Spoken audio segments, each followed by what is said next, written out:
माझी मुख्यमंत्री साहेबांना विनंती आहे, जसं त्यांनी पार्थ पवार यांना माफ केलं तसं आमच्या या तपोवनातल्या झाडांना माफ करावं.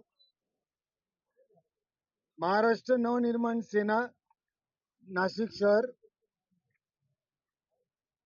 तपोवनातल्या एकही झाडाच्या फांदीला हात लावू देणार नाही.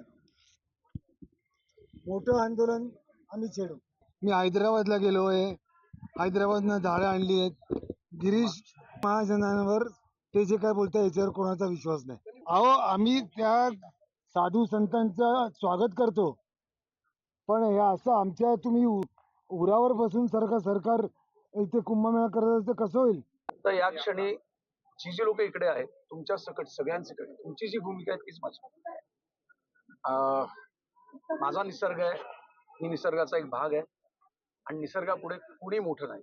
कुठली जात नाही, कुठला धर्म नाही, कुठला देवही नाही. निसर्ग हा पहिला आहे आणि आपण भाग आहोत. त्यांनी आपल्याला जन्माला घातलंय, आपण त्याला सांभाळूया. नका करू.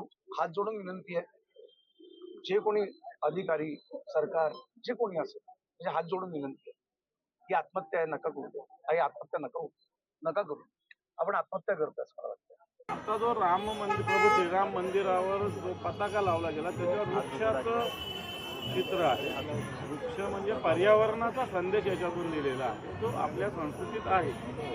असं असताना तपोवनातली पूर्ण वृक्षभूमी नष्ट करण्याचं काम चालू आहे. बरं, तपोवन हे प्रभू श्रीरामाच्या पदस्पर्शाने पावन झालेलं क्षेत्र आहे आणि जे फार दिवस नाही झाले, 8च दिवस झाले पताका लावून आणि नंतर त्यांच्याच पक्षाचे लोक या तपोवनातले पूर्ण वृक्षाचा नायनाट करण्यासाठी निघाले. समस्त त्याच्यात पक्षाचा कोणताच मुद्दा नाही. समस्त वृक्षप्रेमी म्हणणारे पर्यावरणवादी आणि सगळ्या सामाजिक संघटना राजकीय पक्ष या वृक्षतोडीच्या विरोधात आहेत.